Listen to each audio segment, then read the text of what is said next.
Is this thing on? I think so. Sunday morning. How is everybody?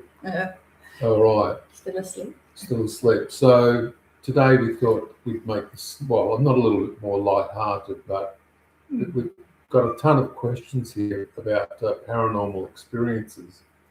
And basically over 40 years of sort of stuff happening. How many years have you had? I don't know. But everything, the answers that we're going to give today are from... It was like a whole lifetime, really. I think. Yeah, it just keeps going. Yeah. Anyway, we should add it up. Add it up. Well, I don't know, maybe 60, 70 years. But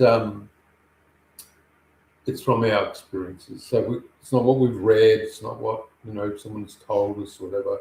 It's what we've actually experienced ourselves, yeah? Yeah, absolutely. Because I was thinking about this when I was watching somebody the other day. I was thinking, where did they get that from? Like, I want to know. So I thought it was important that we say that what we say is based on what we've seen, witnessed, experienced, heard from spirit directly, etc., etc. Anyway, that's out of the way. I have got a really long list of questions from you all. Thank you for sending them in and leaving them on the messages for us. We are going to try our best to get through them all. And also they can ask questions in the chat. Absolutely, box. yeah. And if there are any follow-up questions, just do the chat thing. It's that way. The screen's like the opposite way. It's very confusing. And they are in no particular order. They are really random, so it's going to keep everybody on their toes, including us. I've just written them down as I've come in. Okay. Okay. We had your coffee. I haven't had coffee. That's the problem. Go on. All right. So we're just going to crack on. All right. So can bad spirits give you headaches? And if so, why? I would say, from my experience, yes, absolutely. The reason that they give you a headache is because their energy is probably pretty rubbish. Yeah, but why does that cause you a headache? Well, because you've got a frequency that you carry, and your frequency, inside that frequency sits your construct, which is your mind, and your all of your information. And so it's like suddenly that frequency is being shifted in a way that your physical body doesn't like to become uncomfortable with it. And so the body represents that sort of interaction between you and spirit as a headache. It's exactly the same. I'll give you an example. When the Zetas come and people's eyes start watering, and when we ask the Zetas why people's eyes are watering, the Zeta says because the body had no way to interpret what the change of frequency was, but to expel water. But the Zetas never give you a headache. No, but that's talking about frequency change, right? So it's like what we're talking about is a frequency clash, like a thunderstorm. I don't know. It's a clash for a spirit, but the Zeta stuff's different because people often, their eyes water. Yeah. And it doesn't mean if you've got watery eyes from allergies that you've got aliens walking around you. It's by your common sense. Common sense. Yeah. Okay. So the answer to that question, you get a headache from bad spirits because it's a frequency clash. Yeah.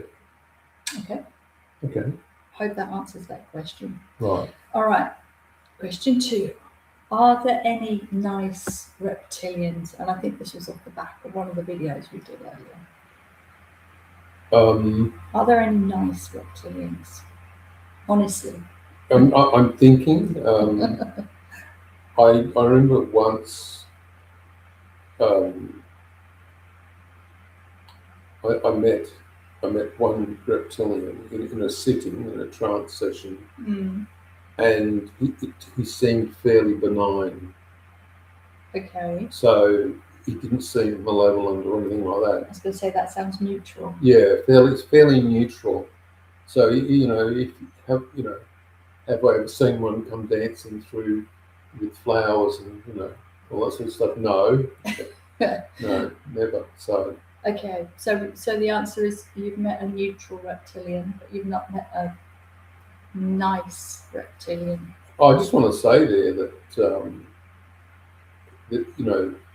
some species have parts of their DNA as reptilian DNA as well.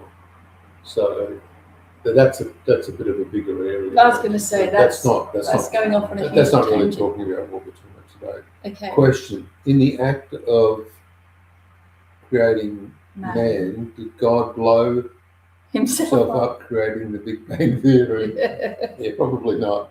I like that question. I think our capacity to understand the multiverse is impossible. I think us trying to understand God within the framework that we have as human is impossible. So what we do is we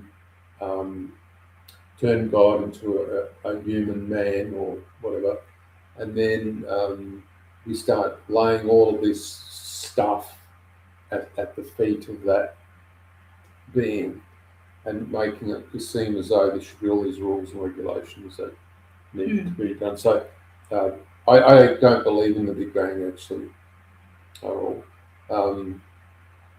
I think that things develop slowly over infinite amounts of time. And just because science said, oh, well, we're able to sort of look to the edge of this universe and see that, even that's being questioned now. Lots of things. Lots of things that were held true in the past to people, other scientists are questioning that. Yeah, but that really is a whole other conversation. That's a massive conversation, really, isn't it? Rodrigo says, I recall in the Alien trilogy, that's that one. I'm pretty sure you wrote that. I did write that one. Yeah, that the reptilians are mentioned as being on the council. Yeah, in a neutral capacity. Probably in a neutral capacity, but remember one thing about the council, and we're not talking about the Galactic Federation unless somebody wants to label the council as that. That's not. The council is a loosely aligned set of races that races come and go, and you've been told that over and over. Yeah. It's not some alliance that is trying to control the destiny of the multiverse. That's right. And one race can represent many other races as well. So, yeah. Okay. You were just looking at that notification that popped up. I just was like, what's that? Hey, Syann, I'm listening, and stocking groceries after the store is closed. Okay, great. That's happy good. Shopping. Happy shopping, yeah. Yeah, so there were. I mean, there might not be any reptilians on the council at the moment. They like Zeta say, they come and go. Well, I just wonder what the council thinks of what's currently going on in this planet. Yeah, that's another massive conversation, isn't it? Okay, happy with that? Are we good to move on? Can we? Yeah. Can we move on? Several requests for an update on the distillation. I think you should do that because you spoke to spirit people. I spoke to John about the distillation a couple of weeks ago before we did that conversations with spirit video, and he couldn't give us an update on the actual distillation because he's not there. He's in spirit realm. But was it about 9 months ago, maybe a bit longer? He told us about I'll just call it like an energetic bridge that was installed into spirit realm that led directly to the distillation. It's like a big funnel. Yeah, like a.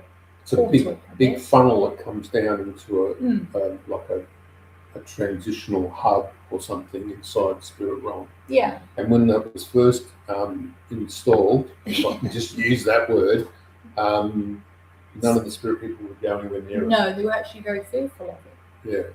Yeah. So it took a while for other spirits to go through. Yeah.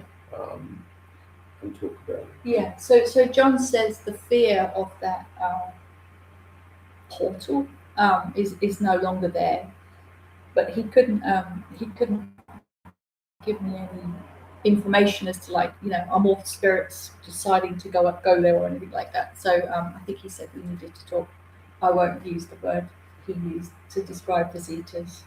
about that. He's Please don't. John has a very special phrase for the Zetas. We're not telling you what it is, but it's quite funny. Yeah. So that's all we can say about the distillation at this point until we speak specifically about it. Okay. I'm ticking these off. We've been doing this for 10 minutes and we're still at the top of the page. Well, that's we're 3 questions in. All right. All right. Okay. So this is a bit of a longer question. How can you tell if somebody who publicly channels the greys, I think the thing was, how can you tell if that person is actually a hybrid grey themselves or not, if they proclaim that they are? I don't think you can. The only thought I had about you could possibly answer that was if the person channeling It comes back to channeling, doesn't it? Well, yeah. Not whether the person's a hybrid or whatever. Well, no, the question was specifically how can you if they proclaim themselves a hybrid themselves of any race. But I think they were specifically referring to the greys. How can you tell if they and when they use the term? They're channeling the abductors. No. When they when they use the phrase greys, I don't think they were specifying the abductors. They were just saying typical grey type aliens, right? They named somebody. They wanted us to give our opinion on whether this particular person was genuine or not. We can't. We're not going to do that. We're not going to sit here and do that. But I would say if you're sat with somebody who is claiming that they are channeling, trancing, whatever word you want to use, an extraterrestrial being, I'd, as a sitter who has sat with Paul many times, you can generally feel the energy change in the room. You physically feel different yourself in many different ways, and people describe that feeling very differently. It just depends on what you're able to pick up on energetically, whether you realize you can or not.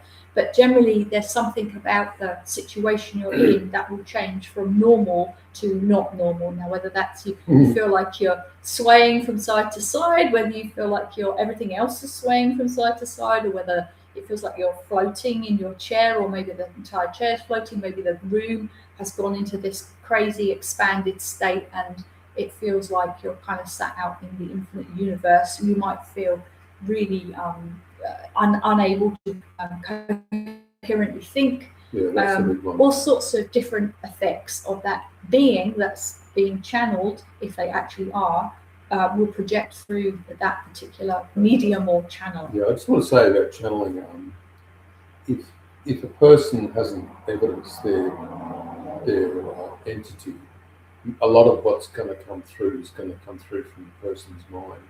Yeah. And as long as the person says that that's what could happen, that's fine. There's nothing wrong with honestly saying that about your channeling. But if everything that comes out of a person's mouth is supposed to be from a being, then you have to really then ask, well, okay, well, how coherent is this information? Do they keep making promises and giving dates and times and stuff? Because if they're doing that, then it's just not going to happen. Yeah. But there's another question. So, do our timelines all converge into one perfect one? No.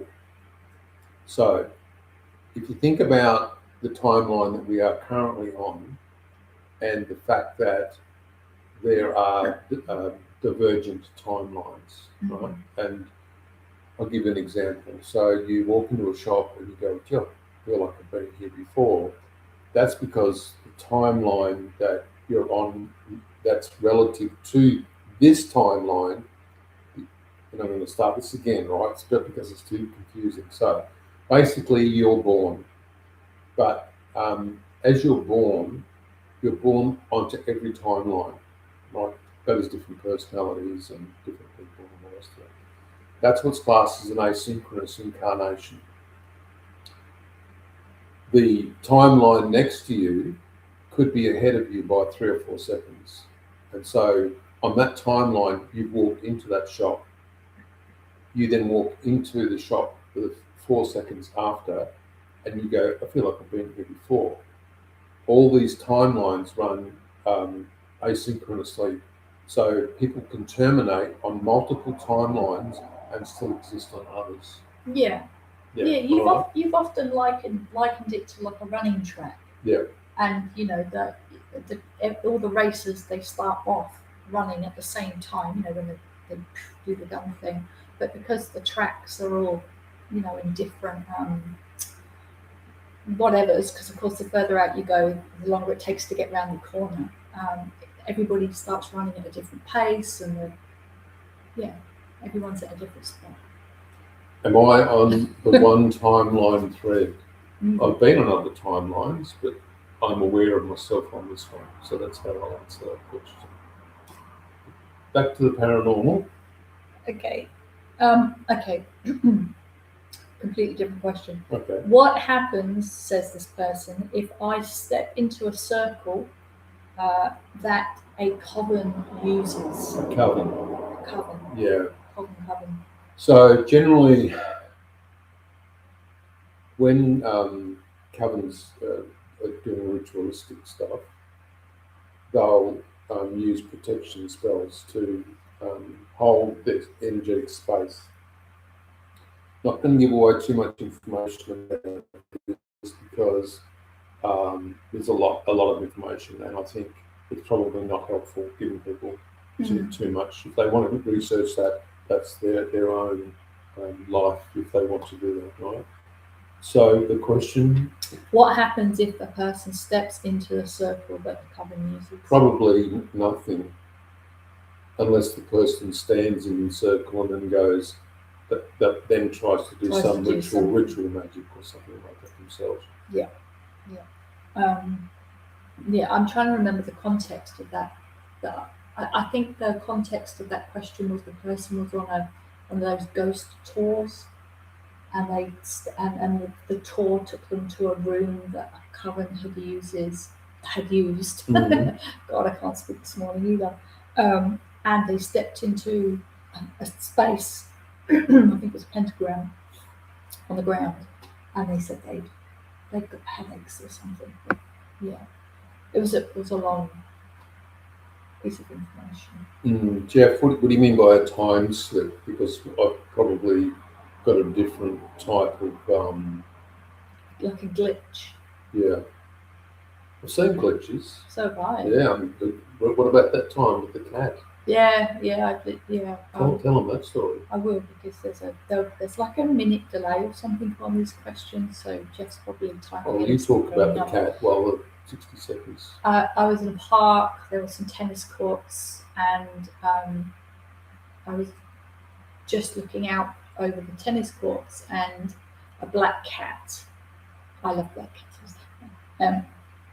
Walked from one end up onto the tennis court edge and walked across along the fence line, and it was, you know, the tennis courts are large. It got right to the other side, and I just, as I saw it walking off, because I was set back from it, I noticed the black cat started again walking like along the tennis courts, something like out of the Matrix. Crazy. Yeah, that was bizarre, really bizarre. I think the strangest phenomenon, well, one of the strangest phenomena I've experienced was the missing hour, and then they gave it back to us. Yeah, we've had that. Do you remember that? Yep. That was really a bit crazy because all the clocks were wrong in the house, and just for an hour. Just for 1 hour. It's very, very strange. So listen, with deja vu and time slips, I would say, to me, I think they're the same thing. Yeah, when your timelines. So I've had the experience of meeting a timeline convergence, and when I did, everything went 2D. It was really bizarre. In the strangest of places as well, like nothing abnormal about where I was, but I was looking what should have been down like a corridor, and it was like it was a drawing. It was like it was a painting on a wall, to the point where I came out of the room thinking I'd gone into the wrong place. It's like, what? And I walked back in again, and there the corridor was, and I was just like, oh my, that's just so weird, so Yeah. weird. That happened when I unfortunately went to a secondary timeline, and everything was like it was drawn on paper. Yeah, And it's like literally looking at a. But I was there for flat. 3 days. Yeah, I don't know who handled that. Anyway, it took a bit to get back from there. That was a bit of a strange situation. Yeah. Okay. All right. So moving on. Can cats and dogs see spirits? Yes, absolutely. I have seen so many situations where I can see a spirit in the room, and a dog will just be sitting there staring straight at the spirit, and as the spirit moves, the dog's head moves. And you put the dog out, or the dogs, there were 2 dogs involved with this one, outside, and then they both put their noses up against the glass, and so they could still see the spirit. Oh, Yeah. that's nice. And the second part of this was, do cats and dogs go to spirit realm? Yes, absolutely. I've seen my cat, my black cat actually. Anyway, yeah. Okay. Just You, thinking. you wandered off there. Yeah, I did. I was taken back. Okay, so this is a good one. What's one of your most scariest situations you've encountered? What's the scariest situation you've encountered? Um,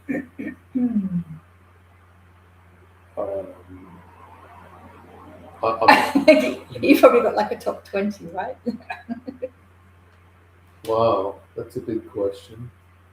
Well, one was where a person, and I, absolutely never ever do this, right?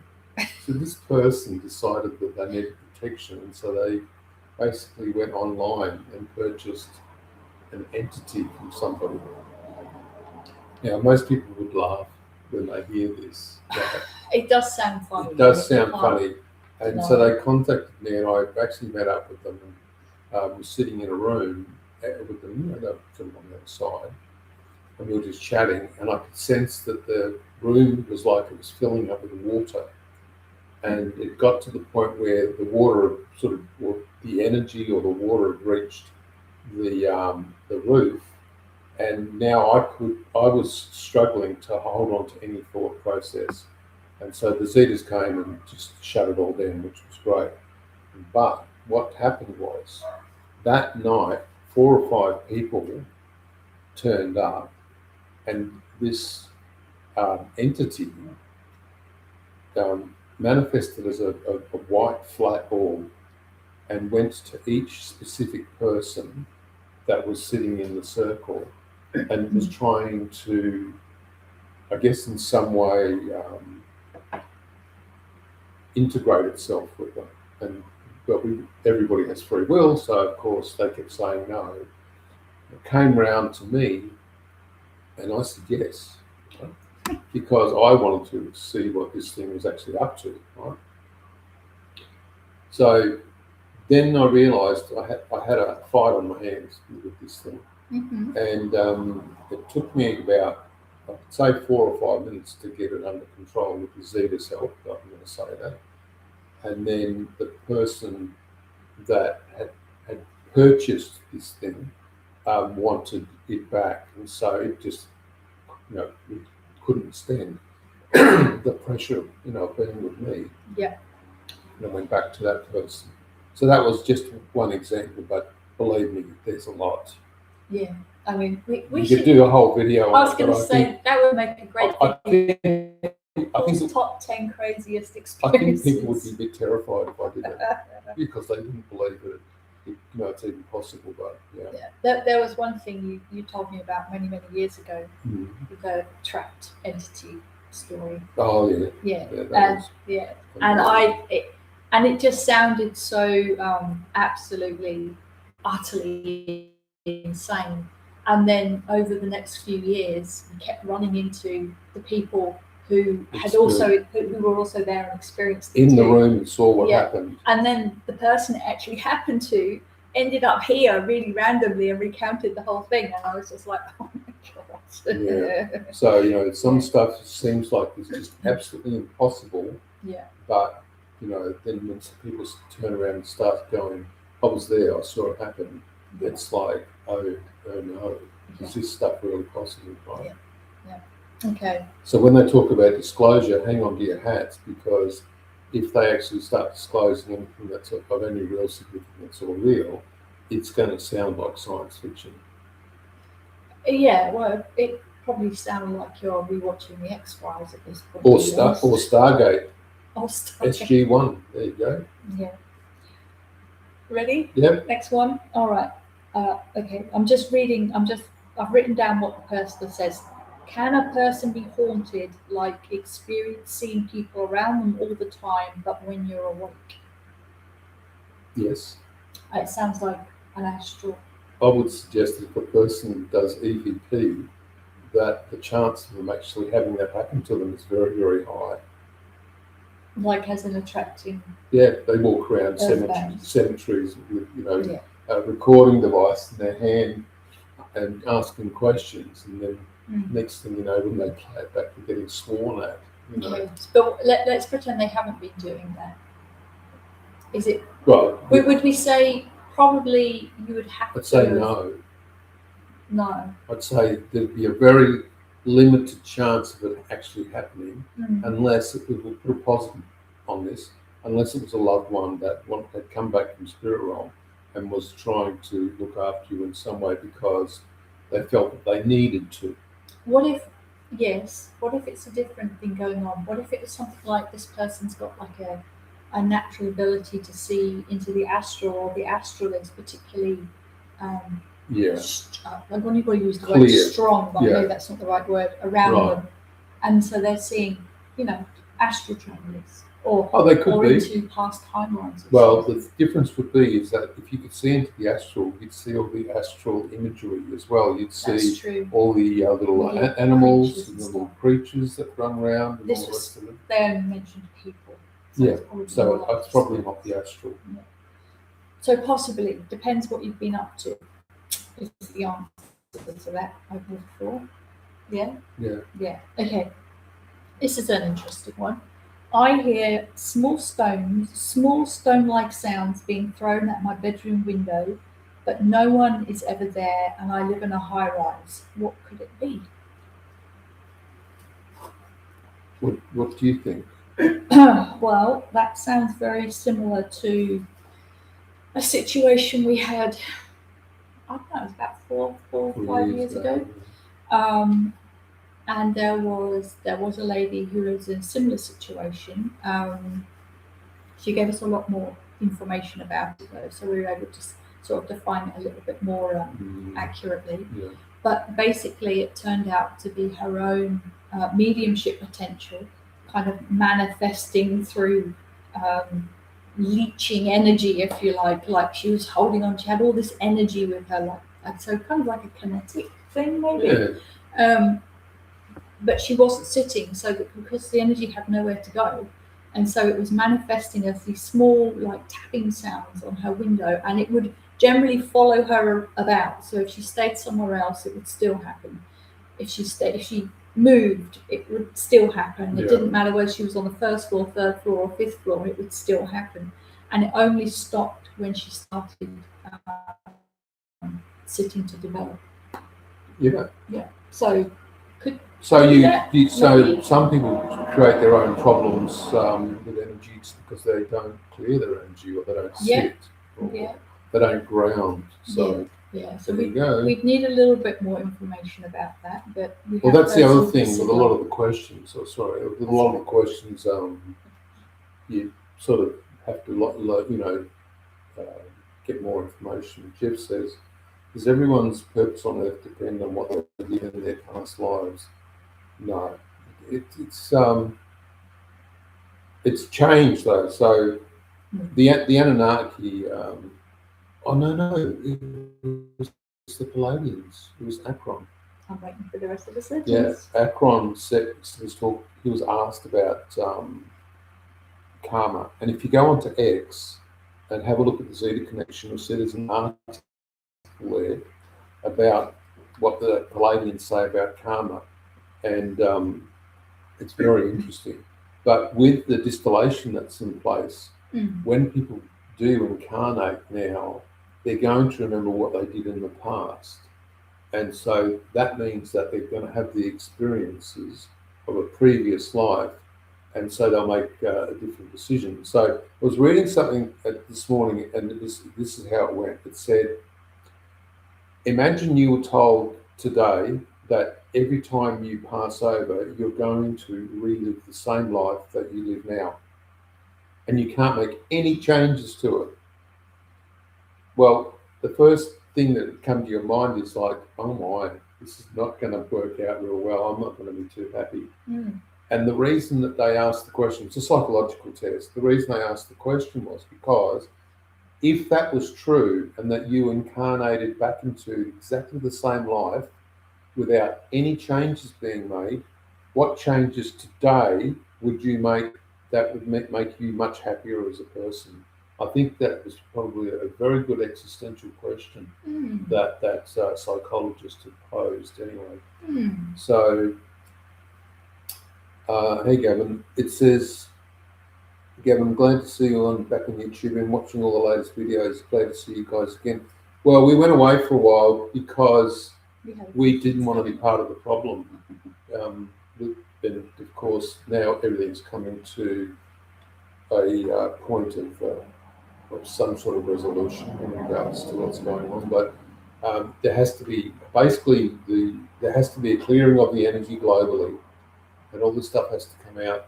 Everything that's been going on, and then there'll be a whole lot of new people put into place, and then things are going to start to shift according to the Zeta. So we just need to go through this rubbish that we are at the moment. Mm. Yeah. Mm. That's another massive conversation. That's the definite one. Yeah. Okay. Moving on. Moving on. This is a good one. Do the recently dead use mirrors to enter their houses? Do you know when you said that, I was thinking about that movie Beetlejuice. And the guy had the book and it said the recently diseased. You remember that? Deceased. He was deceased, but he pronounced it wrong. Remember? I don't know. Yeah, that was pretty funny. That can they? Sorry, what? Enter through mirrors? So the question was: do the recently dead use mirrors to enter their houses? No, that's superstition. Yeah, that doesn't make any sense. I know that people cover. Some people cover their mirrors up because they don't want the spirits to come back in. Some people use bowls of water. Some people use salts. All these sorts of things. Yeah. It just, it's just a belief system. If you've passed over, you don't need you don't need any device to you're not going to be visit your loved ones, or you're not going to be terrified by a bowl of water if you passed over. And I don't think that salt's really going to worry you too much either. Oh, you've just read the next question. Have I? Yeah. Does what? So the next question was, somebody asked, does salt help trap spirits? Trap spirits? No. I think this, there is like an interesting kind of association though, isn't there? But maybe one that people don't understand, like using smudge sticks or gum leaves. It's your intention. So we've had this situation before with shamanic people, right? So they'll come and they'll say, we did this, this, and this, and we smudged this and that, and it all just turned to crap, and we don't know what's going on. And these people are very experienced people. I want to say that they're very beautiful, lovely people, right?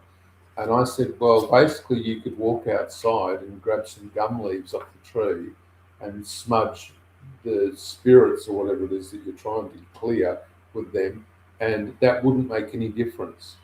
And they were looking at me and I said, it's your intention that clears spirits, right? But once you've cleared the spirits from this building, and it was a big building full of a lot of people, once you've cleared the spirits, all that's going to happen is the spirit's going to come back. The minute you leave, they're going to come back. And so they asked me, well, how do we as a group fix this situation?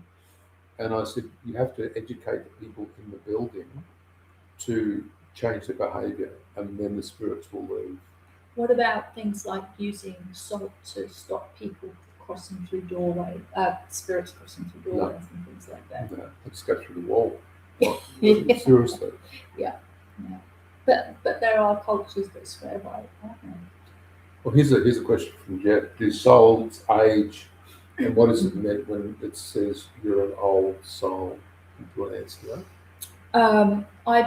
I mean, everybody's interpretation of that is different, isn't it? But I think generally what people mean is when they say someone's an old soul, is that you've reincarnated back from spirit realm. A lot. And also the energy of that person may feel old. I think not as an old tired, but old experienced, maybe.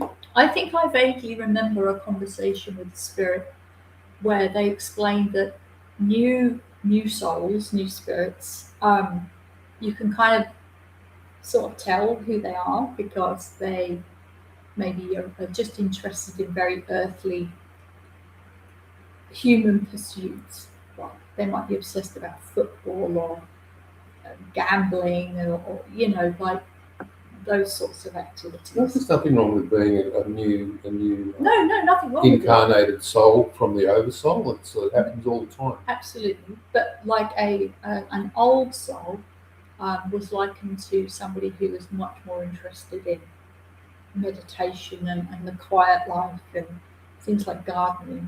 I tell you what we haven't mentioned though is hybrids, because if once a person has a symbiotic relationship with a race, their soul is actually, well, your consciousness, because soul's a different term, but your consciousness is experienced differently by other people. Example. An example, without giving too much information. So somebody's a hybrid and you just feel or sense that they're different rather than somebody who's only a spirit person. Yeah? How about that? Yeah, go with that. All right. Question. Why haven't the reptilians ever entered into spirit realm? No. Because they can't. Because they can't, because it's a fifth dimensional space and frequency, and even humans can't go into spirit realm. I know people say they do. Can't go into spirit realm unless they are actually taken into spirit realm by a celestial entity or an angel. What are they guides? Your guide, Gatekeeper guide. a gatekeeper can take you in, but a gatekeeper is not a spirit guide. So there's a big difference. So I've entered into spirit realm multiple times, and the times I've gone in with a celestial, I'm not allowed to speak. Yeah. Right? If I've gone in with a gatekeeper, I'm only allowed to go where the gatekeeper goes, and I speak to nobody else. And there is never anybody else around either. Yeah. Right? Because I've been taken into a certain area of spirit realm. Yeah. And spirit realm is infinite, and of course it has infinite realities in it, and it also has infinite consciousness, and all those realities are made by the people themselves or the spirits themselves. But there are communal areas as well, which is really interesting. There has to be, and a good movie to watch is What Dreams May Come by Robin Williams. Probably one of the best representations, I think, of spirit. Yeah, I mean, it's not fully accurate, but I'm just saying it's probably one of the best representations of spirit realm. But the reptilians, they probably act more out of their own genetics than they do out of any level of consciousness that they have. Doesn't mean that they don't have consciousness. It just means that the consciousness is different. I'll give you an example.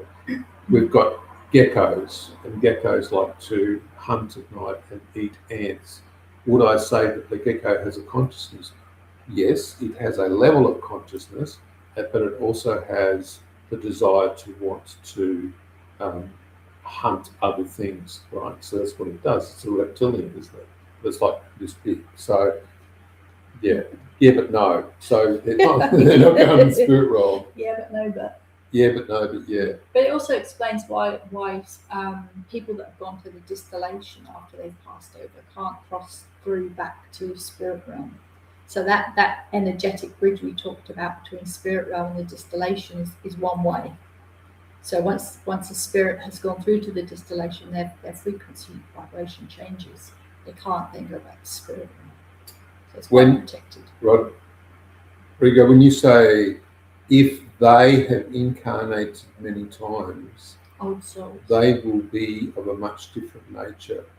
The baseline, the underlying nature of the spiritual mind in terms of frequency, yes, that is from the Zeta interviews too. There you go. So thanks for that, because I actually don't have the books in front of me at all, and my memory, as you know, is not that great. Next question was there, in regards to the gatekeepers, do the Zetas act as one when using a jump room? Absolutely not.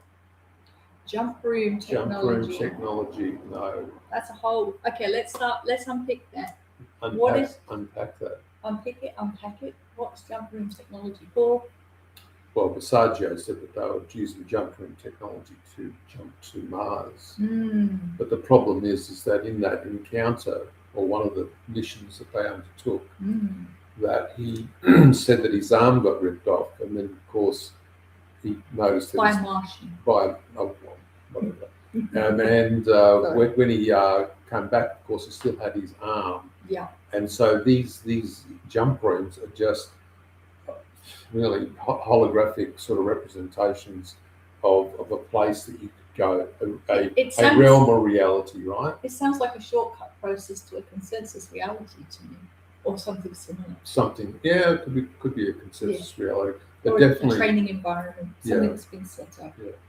So the Zetas don't use, well, if we said jump room and tried to find some comparative meaning or word, we would use a synthetic quantum environment, and that whether a human would be even allowed into one of those would be up to a Zeta. And I know that the Zetas have allowed people that are with me to go into SQEs. You've been in an SQE, I think, yeah? And that you've even seen it being built. I know there was a group of people that were with me once, and they saw the SQE being built. And I'll give you an example. In the movie Contact with Jodie Foster, I think it is. As the sphere that she's sitting inside starts to raise itself in frequency, she starts to be able to see through the walls down, and then it disappears, goes hard again, and then disappears. That's what happens when an SQE is being developed. It's the reverse of that. So everything that's physical starts to go non-physical. Yeah, and that's so true, because like when I've been in the SQE with you, everything like gloops around, like gloops. It like, you know, like a lava lamp. Everything's really fluid. Everything's really fluid. So like the table will like lose its solidity, and it will do this weird morphy thing. Yeah. I love it. I think it's cool. Yeah. Anyway, I don't know. We need to do that again. We need to do that again, do we? All right. Yes. So I hope we answered your question. We're finished. We're finished with those ones. Yeah. Okay. All right. We've only got a couple of questions left on the list. And then we're going to be finished. And so if there's none there, then if there's none in the chat room, we'll terminate. Yeah. Well, maybe just as in we'll finish the live, we're not going to terminate. Oh, okay. It sounded a bit too final. Here's one from Earthrise. From here. Go on, then you read it, because what happens when someone accidentally enters a state that you are open to a past traumatic incident, say that took place 70 years ago? That you can see the scene in a high level of detail and the plot line. Well, that actually happened. It's bizarre that you brought that one up, but I went back 1,000 years, but I didn't accidentally enter the state. I was taken into it, and it was a traumatic incident. It involved myself and 5 other people. We weren't allowed to change anything because it had happened in the past, but it meant that there was some spiritual resolution that took place because of the fact that we had identified who each of us was in the past. So Yeah, you have a shared experience. it was a shared experience. Nobody spoke in the physical, but everybody was able to recount exactly the same information and story when it happened. So yeah, that was a bit of a really bizarre, and that was situation that was done by what was called a master guide, and master guides are not gatekeepers. So we're bringing up all these different concepts now. Mm. Master guides go from one person to the next depending on who they are, or what the lesson has to be, or what the generational lesson has to be. And it may be that in doing the change, that an epigenetic change occurs genetically to you now in the future, because it's been proven through tests and psychology that um, things from the past, even if you didn't know about it, can affect you genetically. With that situation that Gavin's... No medical advice here, by the way. Never any medical advice. With that situation that Gavin's describing, I wonder if there's potential within the astral to go back to your own past event, because everything you've ever experienced and everything anybody's ever experienced on this planet is recorded in the astral fabric. So I don't see why technically you couldn't revisit a past experience that you've had in the astral. What do you think? You're distracted. Do you hear what I just said? Yeah. No, I was reading Lucifer's comment. If I can't be famous, I'll be notorious. Yes, absolutely. Say your question again. Oh. Sorry. Right. So within the astral, yeah, everything's recorded, right? Your own experiences absolutely. and everybody else's. Yeah. So hypothetically, somebody could revisit their own experiences, say from 70 years ago. They could, yeah. And that would be a technicolor. It would be like you were there. Yeah. You wouldn't know. You wouldn't be able to tell the difference because the astral is so real, so very, very real. So, as an alternative explanation as to how somebody could experience something that went on 70 years ago. But I would suggest that to make it more real, you need a master guide to take you. Oh yeah, no, that maybe because you can't the astral wouldn't make those epigenetic changes. No, it won't. Yeah, but there's a potential there. And also, this is the thing: if what you're doing is going back outside of your own time frame, so it's, like say you're 100 years old, but you travel back 200 years, you actually don't know what happened 200 years ago. It could be written down or a story, but you don't have all the finite facts. But a master guide will make sure that all of the finite information is there for you to view, whereas you won't be able to do it because your mind, when you're in the astral, will create an undulate around you as you're going through the astral. Oh, there you go. Yeah. All right. Yeah. Okay. Yeah. Sounds like that's an email. Yeah. Is that it? No, we've got one last question. So get your questions in now, or you'll be all right. Or we'll be gone. Okay, here we go. Have we ever seen goblins and gnomes? I haven't, but you have. Yeah. Explain that one. All right. So. And we're not talking about the garden gnomes with their little fishing boats. Well. That doesn't count. Okay. So that's good. So when you go into the astral realms, there's multiple ways to enter, but when traveling through the lower realms, which is where a lot of the earth spirits and elementals and all those sorts of things exist, you're going to come across constructs that look like those types of beings, right? Now, how you would interact with them using no chemicals, nothing. Like this is just you with your breathing techniques, and or if you do have them, or your meditation stuff. You come across them. It's how you interact with them. So they may not be a known, but it's how they present themselves to you as being small and harmless and all the rest of it. And You just need to learn from stuff as you go through it. But I think as long as you learn from it, everyone makes mistakes. Nobody's perfect, and we just all need to learn from stuff as we go through it. That's all it comes down to. What do you think about, and this is like sidestepping a little bit, but keeping on the whole goblin kind of gnome theme? Right. What do you think? Like the film. Oh my God. Communion. The film. Oh, Whitley Strieber. The film Communion. Right. The ETs are portrayed as goblin-looking gnome goblin things. But we also come across a person who said that in their contact experience, and I'm talking about, he said that he also came across goblins, and he presented at the Cardwell UFO Festival, right? Yeah. And so what's going on there? What's going on? In the film Communion, you've got these sort of willowy looking grey type aliens. With a funny plastic face. With a funny plastic face, which we won't don't go into that.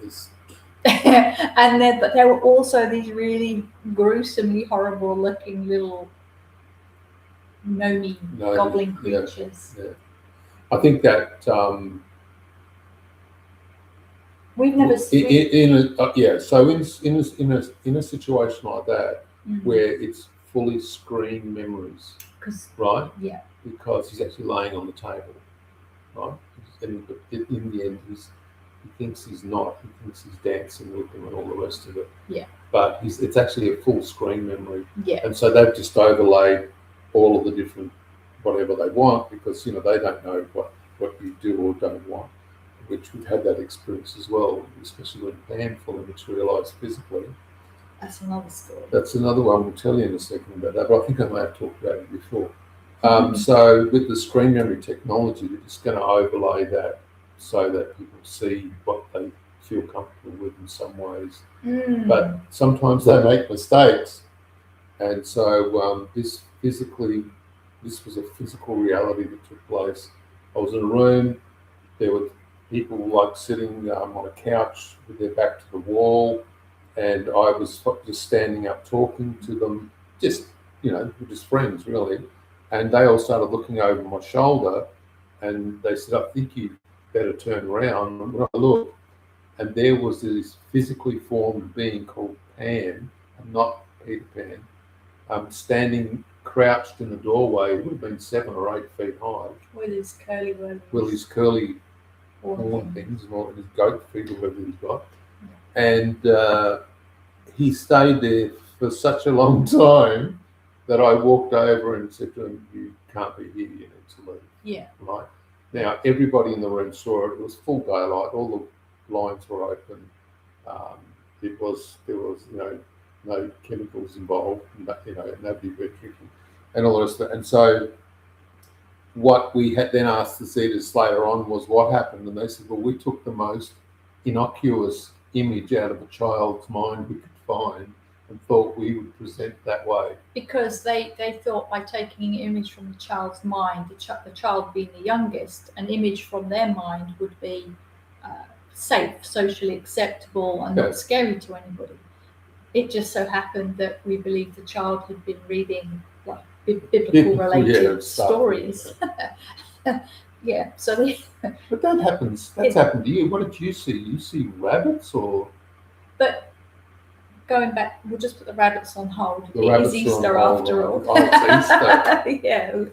Yeah. But putting that on hold and coming back to communion, it's interesting. And I wonder if Whitley Strieber's ever been asked, had he been reading stories? Like fantasy stories, goblins, whatever, to his son, because that may explain why they chose these goblin-looking figures for the same reason they chose Pan. Okay, so what are some of the other? Well, yeah, Pan wasn't in my mind, but what do you think of some of the other things that people see? They see big white rabbits. I've seen the big white rabbits. They see deers. Deer is very common. Yeah. Or animals in trios is very, very common. Owls, clowns, unfortunately. Yeah, Yeah. hate clowns. He doesn't like Don't clowns. like clowns. And then yesterday when we walked into the shopping centre, And there was a somebody big was rabbit. dressed as in a big bunny suit, and I was just like, yeah, that's fine. It wasn't a good walking. reaction. Yeah. No, All it right. was unexpected reaction. All right. Well, I think that we're pretty much done. Yes, I think so. I don't think there's any more questions. I think we've got them all. All right. It was a bit of a fun day. I think it was more of a. Let's walk right now. Yeah, it was more of a light-hearted sort of discussion. I think. You Can't always be super serious. I mean, the world's just too super serious at the moment. So we thought we'd try to change it a bit and a bit more fun. get back to the serious stuff next weekend, right? Next weekend's the serious stuff, isn't it? All right. All right. Well, it's good to see everybody, and thank you very much for watching the video. And this whole subscribe thing, you need to press some buttons. That's really all it comes down to. All right. So I'm going to end the stream now. Bye bye.